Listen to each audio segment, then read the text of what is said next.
Hello guys! Welcome back to my YouTube channel, and for today's video ay i-share ko sa inyo ang aking itinerary and as well as my budget during my stay in Siargao for 4 days and 3 nights.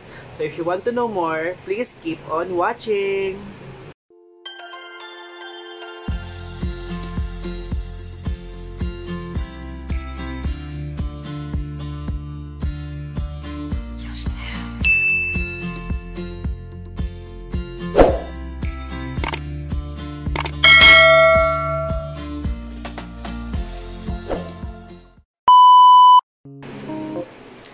So guys, pasensya na kasi matagal-tagal tayo nakapag-vlog and ngayon ko lang ito naisip i-share sa inyo. Actually, last August 28-31 pa kami nagpunta ng Siargao. And today is November 1, 2023, so matagal na panahon na yung lumipas. But I think it's about time na i-share ko rin sa inyo kung ano yung itinerary and yung budget ko for Siargao. So guys, simulan natin sa flight. So sa flight pa lang, this is a big pasabog na talaga agad dahil ang flight na nakuha namin, round trip na to guys ha. Tapos ano pa siya, direct pa siya from Manila to Siargao and to Siargao to Manila. So nakuha namin siya for only 2,497. So by the way guys, may binabasa ko dito ha. Yun ang hula-hula lang. So parang 2,500 na rin siya. Actually, super duper mura niya. Ang reason kung bakit namin siya nakuha ng ganong kamura, dahil sa seat sale. Yes, seat sale namin siya nakuha. Actually, nakuha ko siya 12/12. Tapos yung travel date na pinili ko is August. Pero pawis lang ako. So, bakit ganon katagal? So, 12/12 kasi, that was December. And then, i-expect ko kasi na magkakaroon ng sale na 12/12 ng Sempak. At talagang hinintay ko talaga guys na mag 12/12 as in parang 11 ng gabi ng December 11, nakaabang na ako. And then the moment na nag 12/12 na, that was the time na talagang nag-book na agad ako. Talagang gano'ng kabilis yung kamay ko sa keyboard. Nakabook lang and ayun, nag-sale lahat. Parang June onwards, nag-sale. Parang 12 pesos sale yung base fare. Ginawa ko siyang August kasi para makaipon man lang kami ng pera kasi di ba marami pa akong iba't ibang commitments and marami rin akong iba't ibang mga travel, so para makapag-ipon din ako ng pera. And imagine guys, ang laki ng natipid namin kasi yung original price talaga ng Siargao, usually sa Sempak, is 10,000 yung original price. Back and forth yon, tapos one way. So imagine mo, from 10,000 naging 2,500 na lang, nakuha mo siya ng 2,500. So, napaka-swerte talaga ng time na yon at nakabook kami successfully that time, knowing na lagi namang agawan ang mga seat sale. So, I suggest guys, kung meron kayong travel as malayo pa naman, I suggest hanap kayo ng seat sale kasi super laking convenient talaga niya, lalo na kapag budget trips lang. So second guys, ano nga ba yung accommodation namin? So ang accommodation namin is Banakod Homestay. Panoorin nyo na lang yung previous vlog ko. Pinakita ko yung place na yon. Shinare ko yun sa previous vlog ko para magkaroon kayo idea. And ilalagay ko na rin yung link sa baba for your reference. So nag-book kami doon for 3 nights.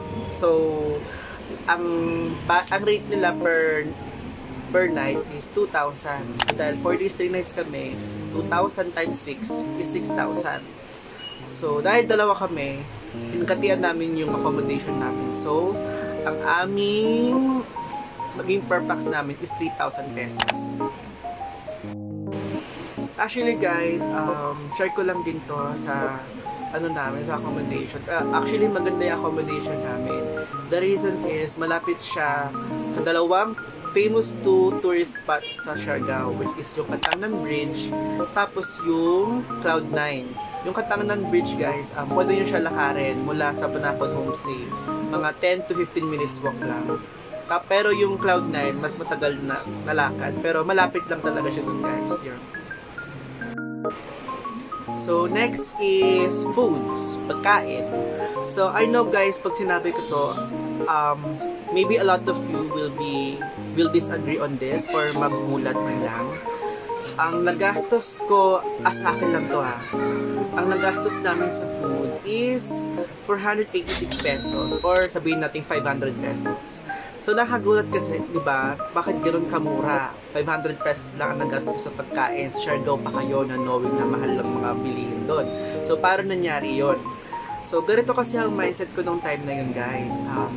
Ako kasi, tipid traveler talaga ako, hindi ako mayaman.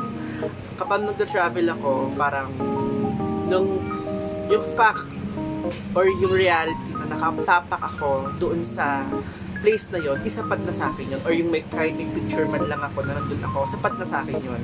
Parang it doesn't necessarily na kailangan makain ko yung mga mamahalin ganyan, mga pagkain. Importante sa akin, ibusog lang. So paano kami nakatipid ng 500 pesos lang? Ako, 500 pesos lang for 4 days and 3 nights sa Siargao. So ganito yung ginawa namin, guys. Kasi, yung accommodation namin, meron siyang free kitchen. So, meron siyang ref, meron siyang water refill. Pwede ka mag-refill ng water, doon may water doon dispenser. And then, may lutuan din doon, tapos may ref. So, ang ginawa na lang namin is, pumunta kami sa mga grocery or sa mga kahit anong bilihan. Tapos, bumili kami ng mga canned foods, ang mga processed foods tulad ng burger, nuggets, tapos bumili kami ng mga tinapay, palaman, alam niyo na, yung mga pagkain na bibili sa grocery. So, to sum up, yung mga kinain namin, mga grocery foods lang, tapos niluto lang namin or kinain lang namin sa accommodation. So, hindi kami yung tipong lalabas, tapos kakain kami sa mga kainan or sa mga resto. Kasi ang mamahal talaga, guys. Parang isa sa mga nakita kong mura is parang nasa 200 rice and meal pa lang yun. Tapos, ayun, namahal talaga. So, talagang nagtipid kami sa pagkain. And then, ang ginagawa namin, nagluluto kami, diba, sa accommodation ng mga corned beef or mga processed food. So, paano yung kanin? So, luckily naman, sa kanin, maraming mga karinderya nearby. So, bumibili kami ng kanin sa labas for only 20 pesos. Actually, yun yung standard price, guys. So, kung na kayo maghanap ng mas murang kanin, yun talaga yung standard na price. O yun natin, pinakamura na kanin. So, mga ganito siya karami. So, mabubusog ka na isang serving pa lang. So, ayun, guys. Kaya nakatipid kami. Pero once naman, kumain kami sa labas, I remember kumain kami ng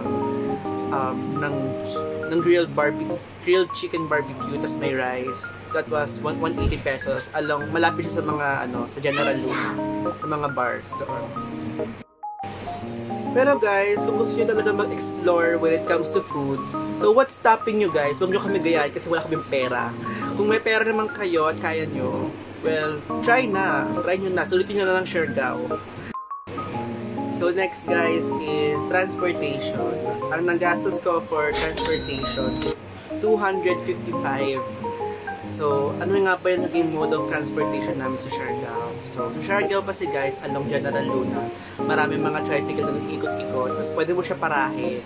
Tapos, ayun, sabihin mo kung saan mo gusto pumunta. And yung pinakamurang rate is 30 pesos, guys. Tapos, the more than lalayo yung yung destination mo, pwede siya maging mas mahal. Pinaka-expensive na binayaran namin is galing kami sa Siargao nightclub. Tama ba yung ko? Basta gano'n, sa isang party sa Siargao. Tapos, nagpapakay kami ng tricycle from that point to our accommodation. Tapos sabi ng tricycle driver sa amin, medyo malayo na daw. So, 50 pesos yung siningil sa amin. So, yun. Ang standard na price nila is 30 pesos. So, much better, guys, kung lalabas kayo, sulitin nyo na. Bilhin nyo na lahat na kailangan nyo bilhin, gawin nyo na kailangan nyo gawin para hindi kayo masyadong magastos. So, up next, guys, is van transfer. So, iba pa to dun sa sinabi kong transportation cost kanina. Ito yung sundo namin. Hatid sundo from airport to accommodation and accommodation to airport. So, 300 is one way since dalawang beses yun, pagpunta at pauwi is 600 pesos. Yeah. So guys, yung mga vans naman, paglabas nyo ng airport, marami naman silang nakaabang doon. And kung gusto nyo guys, pwede nyo rin kontakin yung accommodation nyo. Magpabook kayo ng van transfer from airport to your accommodation. Pwede yun. So up next guys, yung mga tours na in-avail namin. So when it comes to tours, dalawang tour lang yung in-avail namin. Yung una is island tour during our second day and land tour during our third day. So, ang prices guys, yung island tour is nagko-cost siya ng 1,500 and yung land tour naman is nag-cost siya ng 2,000 pesos. So, total of 3,500 yung dalawang na yon. So, na-avail namin siya sa Tour Siargao. So, for your reference guys, ilalagay ko na lang din yung link nila sa description box below for your reference. Baka maisip nyo rin na mag-book sa kanila ng mga tours. Ayun guys. Hindi ko sure kung pare-parehas to pero ito kasi yung naging inclusion ng mga tours namin. Not sure kung pare-parehas. Disclaimer guys. So, siguro pag nag-book kayo sa ibang travel agency, baka iba yung mga destination or yung places na pupuntahan. Pero sa amin kasi ito yung nangyari sa amin. Ito yung pinuntahan namin. So, sa island tour guys, ang napuntahan namin ay Guyam Island, Daku Island, Naked Island, tapos meron siyang extra which is yung sandbar. Tapos sa sa land tour naman, yung una is yung Mountain View Deck. I'm sure familiar kayo doon, alam na alam mo yun kasi lagi yung nakikita sa social media yon. Pangalawa is yung Maasin River, pangatlo yung Magupongko Rock Pool, pang-apat is yung Sugba Lagoon, and lastly, yung Secret Beach. So, ayun yung naging inclusion ng mga tours namin. Pasalubong. So, sa mga pasalubong naman ay nakapag-incur ako ng 1,295 or 1,300 na siya. Ayun, may pusa ko si Mimi! So, let's go back. So, sa pasalubong pala, nakapag-incur ako ng 1,295. So, parang 1,300 na rin siya.